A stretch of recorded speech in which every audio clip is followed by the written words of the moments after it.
This is the first time in our company's history that we are presenting a work by an Academy Award-winning composer. Rachel Portman won an Oscar, almost 30 years ago for the film version of Emma, Jane Austen's novel. And it is not, however, for the historically conscientious among you, the first time that we've put on a work by an Oscar nominee. That was in 2000 with Erewhon. Does anybody remember that? Yes, you do. That composer was nominated for an Oscar, but Rachel Portman won one. And in actual fact, I'd like to talk a little bit about the connection between her career, which is primarily that of a film composer, and what is required to produce an opera. Now, her status as a film composer is fairly well entrenched, and I'm going to read you a list of some of the names of some of the directors that she has worked with. Anyone know the name Jonathan Demme? How about Roman Polanski, Mike Lee, Norman Jewison, Robert Redford? She's worked with some pretty highly touted directors, and she talks a little bit about her methodology, which makes it interesting to compare it to what she might do with opera. Now, the very first thing that she did, the very first project that she had after her university training at Oxford was a very little known film released in 1982 called Experience Preferred but Not Essential. Does that ring a bell with anybody? It does. Oh my goodness. Now, I'm not the only person in the room that remembers 1982, and that was actually one of my favorite films from that decade, and so it was delightful to find out that its composer is going to be featured on our stage.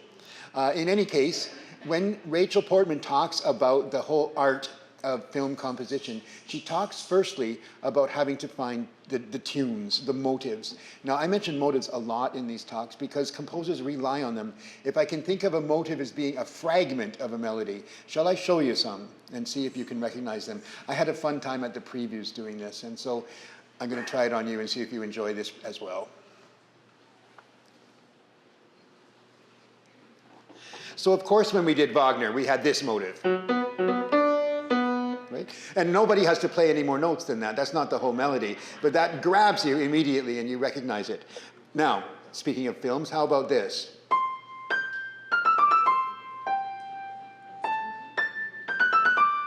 This is Name That Tune. Did somebody say E.T.? Good, because that's what it's from. How about this? Do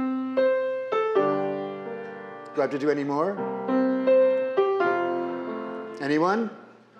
Gone with the Wind. Those are all extremely well known to us in only a few notes. And they were the instant that the films began. And that's one of the things a film composer has to be able to do, is to come up with these little catchy tunes. And it's much more difficult than it sounds. But I'm going to play another one now to see if you recognize it.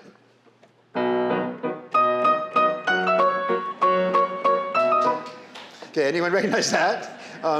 That is, of course, from the opera we're going to be talking about next. And again, 4 notes, and we're into the character of that piece. So Rachel talks about this, about the need to find that melody that's going to suit each of her characters. And one of the most extraordinary things about The Little Prince is how every motive will recur, much like the technique that's used to perfection by Puccini in an opera like La Bohème, all the way through the last act. Music that we've heard earlier during happier, fun party times comes back to haunt us during a time of tragedy. And again, it's a small amount of the melody that we need. And Rachel manages to find the right melody for each of her characters. And Brenna mentioned a little bit about those characters, so did Ian. I will mention a little bit more. So there's a quote also that I'd like to read. I think I have it memorized. I saw myself a production of this that was from the very first run in Houston. I should say that this opera is not new, it's 22 years old. Now to us, of course, we belong to a pretty conservative audience, don't we, those of the opera. If we do Wozzeck, for example, which is 100 years old, everyone says it's so modern. Although we did a very good production, I think won some converts. But this does not sound formidable or alienating in any way. It's very enveloping music. It's very suitable for opera, and it's extraordinarily skillfully composed, hence the reference to melody and tune. But one thing that I found extraordinary about this is her orchestration. Now, I mentioned earlier that we've done another opera. We've done a number of new operas or newish operas. We presented Jonathan Dove's Flight. We presented Les Felouettes in 2015, Mary's Wedding. And those operas have been presented elsewhere. But this one has been presented many times. It was first produced in Houston on commission to honor the memory of somebody who had died. And then after that, it's been produced many places, including twice, 2 years in Santa Fe, New Mexico. So it's exciting to be presenting this Canadian premiere. So that puts it in a little bit of context. 2003 was the inaugural production. And just in case you want to, it is available to watch on YouTube, or at least it was as of a couple of weeks ago. And it might be very interesting for you to go and look at it after having seen ours. It's always, I like ours because it's live, because we can see the actual people. I think that's one of its attractions, but it's available. So I was mentioning the orchestra, and this composer talks about her choice of instruments. She finds character and emotion in the very timbre of instruments, as I imagine almost every composer does. They're just not always the same. So she talks about the sound of the clarinet having the ability to convey a sense of sadness to the listener. Not maybe so sad as an oboe, and at the same time not perhaps as joyous or as potentially joyous as a flute. So she's got these woodwind instruments playing, and you can see everybody in the pit. Also a relatively restricted number of strings to make sure they don't drown out the singers. And you'll also see a quite interesting battery of percussion instruments. Not that you're going to be bored watching what's on stage, it's quite ravishing, but you can see into the pit, you'll see, oh, there's somebody playing these various different percussion instruments, and there's also our wonderful repetiteur and coach, Kimberly Bartzak, playing the celesta. Okay, now back to this music, the orchestration we've discussed a little bit, and the melodies. I'm going to play you some of the music. One of the reviews, and they were almost all very, very laudatory, the one who wrote the non-laudatory review has never been seen or heard from again. Anyway, one of them mentioned that the music, its language, its vocabulary, hovered somewhere between modal and tonal music. And when we did Inside Opera, an earlier presentation about this production, I mentioned that. And I realized I've been guilty of making many assumptions during these talks. And so I'm going to ask you, are you aware of the difference between modal music and tonal music? Would you like me to do a little demonstration? Okay, I'm going to whether you want me to or not now.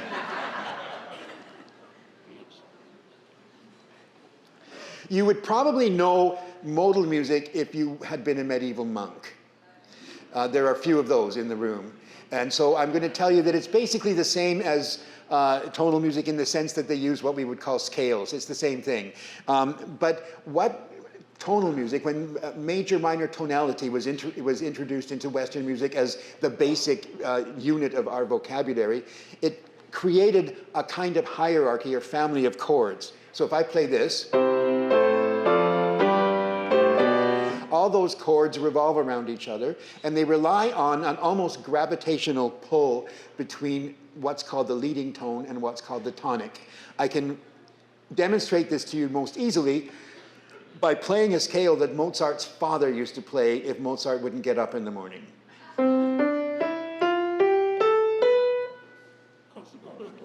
You all feel it, don't you? You know, you have to have that completion. That's the central point about tonal music, major minor tonality, the language of Vivaldi, the language of Handel, the language of Mozart. Modal music does not rely on that one relationship at all. And much of the folk music, well, all those Gregorian chants that you all sing in the shower every morning, folk music, a lot of jazz, a lot of rock music and popular music is essentially tonal. Now I'm going to play you the first, it's essentially modal, sorry, change that. It's essentially modal. Folk music has been around for a long time, and its language is part of what we hear. So I'm going to play you a modal song, and then we'll move into some of this music. I want you to tell me if you recognize it.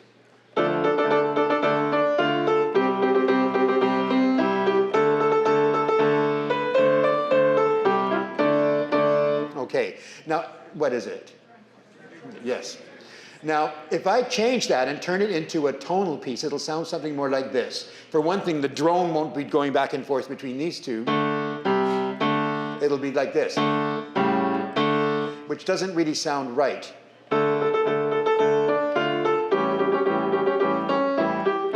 Now that doesn't tell us, that doesn't really sound the same, does it? We have a lot of modal music. And I'm going to play one because I always like to remind everybody about this.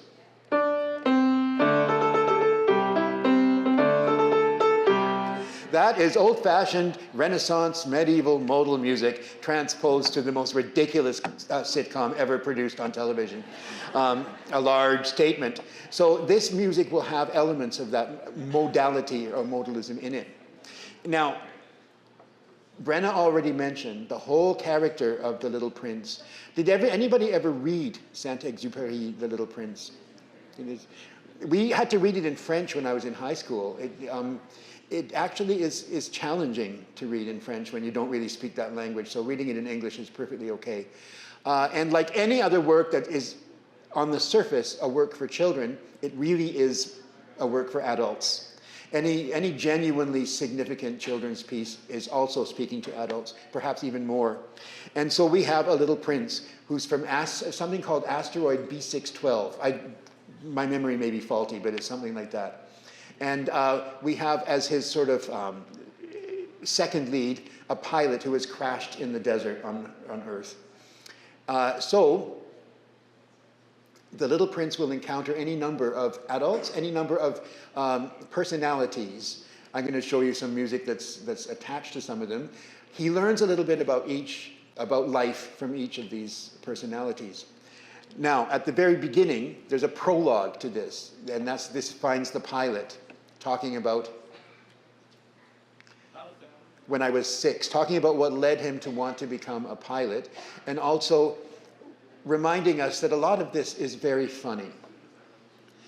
He saw a picture of a wild beast being eaten by a boa constrictor, and he drew a picture of it, so you get to see that picture. But I want to play you the music, because this is a perfect example of a haunting motive that will follow the pilot around.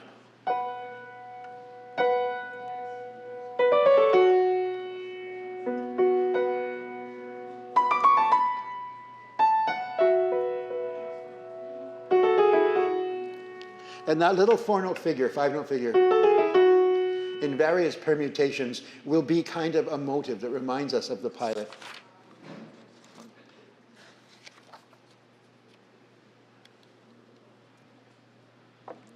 And next, the music that's heard when the little prince comes on and asks the pilot to draw him a sheep. This is not a question or a request that one usually receives from a young person one has just met. So automatically it's something somebody is thinking out of the box. And this music will likewise inform us about the little prince.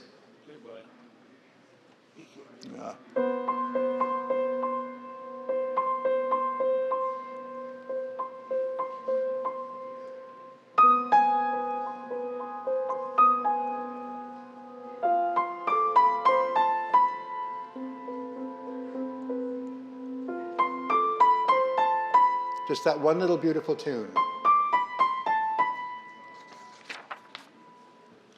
Again, something not like a long Italianate melody, just enough to give us not only a musical idea of this character, but an emotional one.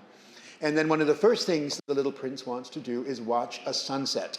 So Rachel Portman creates in the music the feeling of a sunset. This part is very beautiful, but it's going to lead me to introduce you to an ism.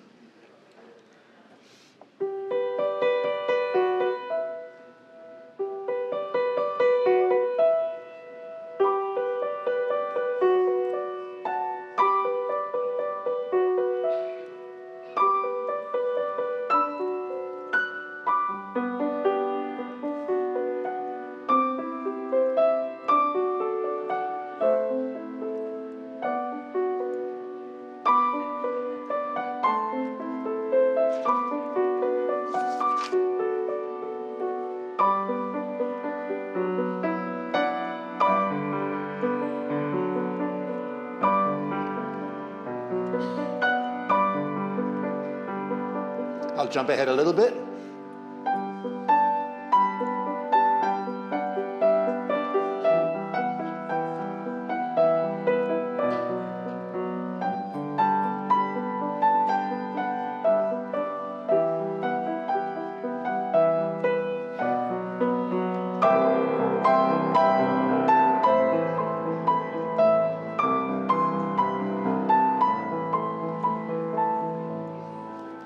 So that's intoxicatingly beautiful music to my ears. And it will also be linked with the person, or the character, shall we say, that embodies the quest, the essential quest that the prince finds himself going on. Here it is. And this is the rose. On the prince's asteroid, he meets a rose. He's never seen a rose before.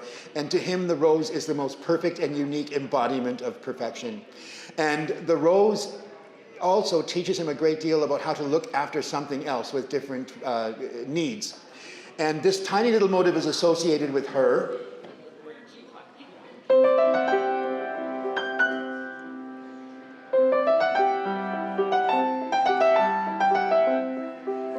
It's just this little bit, but it does, after all, turn itself into a melody. And after having an opportunity to introduce herself to the prince, the rose tells him about her fears, which you'll find out as the little prince does, but also she instructs him as to the proper way of caring for a rose, what not to do, and that has this music.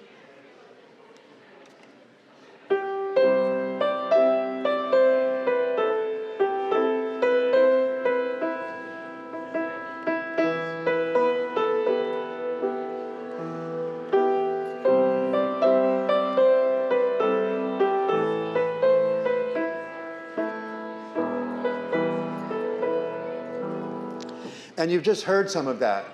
And that is a motive that will really open itself up as the whole idea of learning about other ways of living, other ways of perceiving things, as that comes to sort of hit us.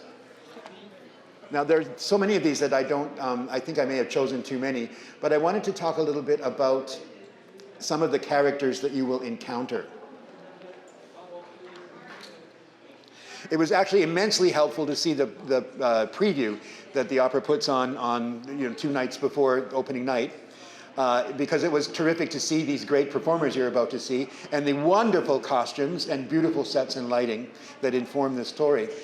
So you're going to meet a fox. The fox is very critical to opening up what is probably the single most important observation that the work has for us. But you'll also see not only the rose, you see a lamplighter who is on a planet that revolves so fast that he has to turn the lights off and on every minute. So he says good morning, and then 8 bars later, good evening, etc. You'll meet a mathematician or a business person who talks sort of like rap.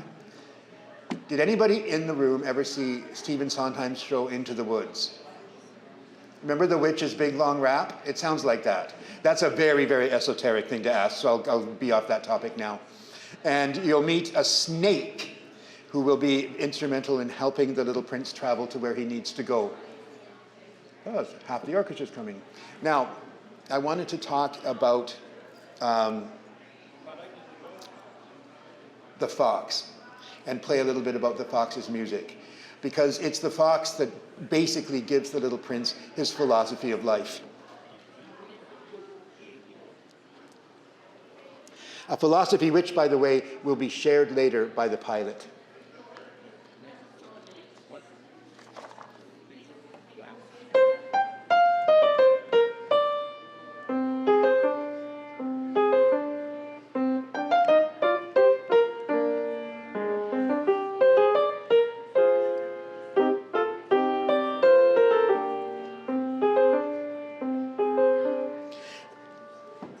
The prince wants to make friends, and so he makes a suggestion that he and the fox could perhaps play together.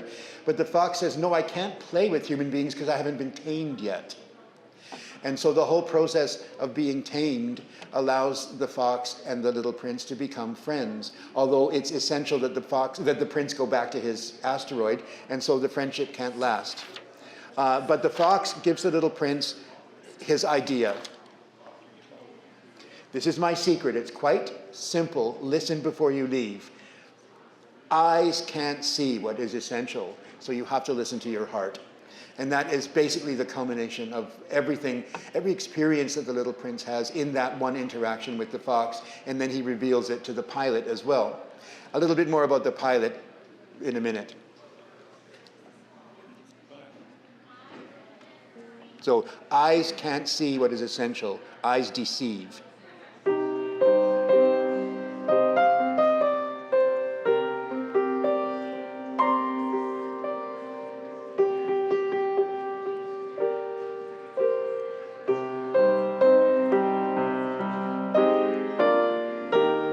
trust your heart.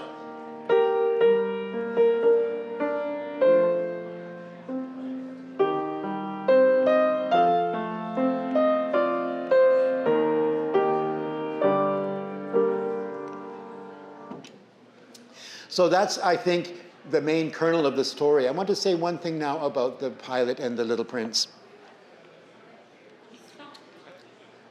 So you will learn why the pilot became a pilot, what inspired him to do this, and how that's almost the only time he feels fully alive, and when he's in an airplane, able to see everything.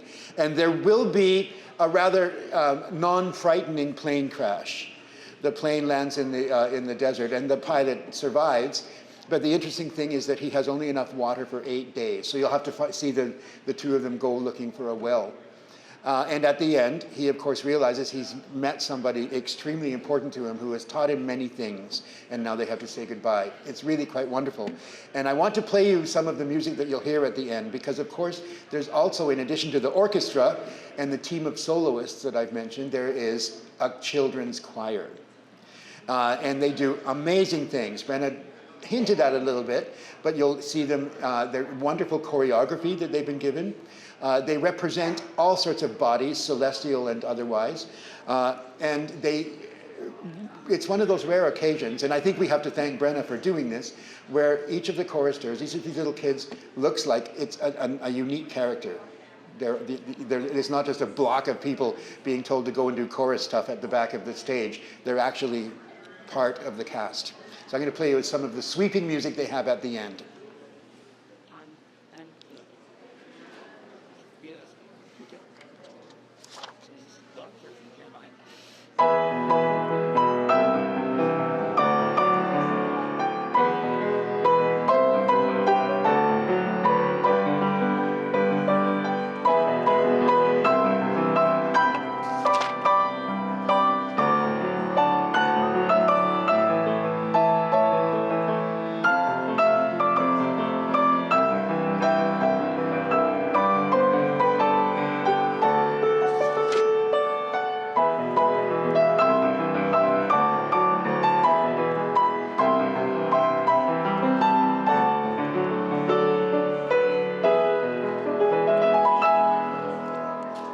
So now you have to imagine that with a full orchestra and a whole pile of people singing. It's magical.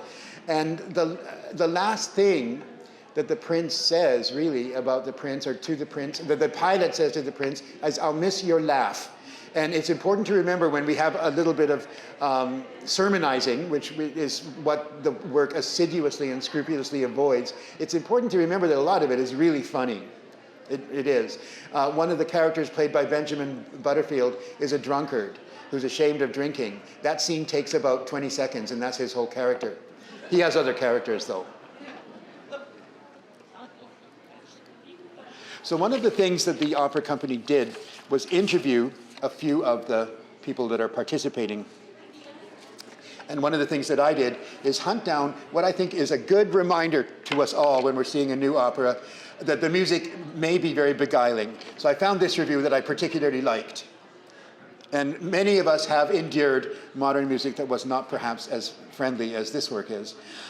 It was obvious that nobody told Oscar-winning composer Rachel Portman that music in a new opera should be as dull and smart-sounding as possible. Instead of showing off everything she learned in composing school, Portman created a heartfelt musical score that heightens the action, nicely delineates the various characters, offers singers opportunities to shine, and since its premiere in Houston in 2003, has been delighting audiences. Now, the librettist is a South African playwright named Nicholas Wright, and obviously his work inspired Rachel Portman. In scene after scene, this reviewer wrote, she wrote compelling vocal music, arias for the pilot, the Little Prince, and other characters, smoothly contoured ensembles for the children's chorus, portraying the birds that guide the prince from planet to planet, and stirring ensembles to end each of the 2 acts. What else could one want in an opera? So what the opera company did is interview a few of the performers and get a few of their thoughts. So you can, I don't know if you find this on YouTube or on our website, but Andrew Love, who plays the pilot, said, it's basically, we meet grown-ups whose priorities have become sort of askew. And it's about seeing if we can't organize our priorities so we go after the important things. This is emphasized by Giles Tompkins, who has, among other things, a wonderful turn as a king. He says, the fox explains that human beings are so consumed, adults are so consumed with going to stores and buying things that are already made. But one thing you can't buy is friendship, and this is about that. Andrea, who says, adults become jaded, and this opera reminds us to return to innocence. And in only a few words, Benjamin Butterfield captures it pretty perfectly. He says, it's just reminding us to maintain a sense of wonder and belief. So that's what I hope we'll all get from The Little Prince. Thank you so much for being here for this brief talk. Enjoy the show. Thank you. Thank you.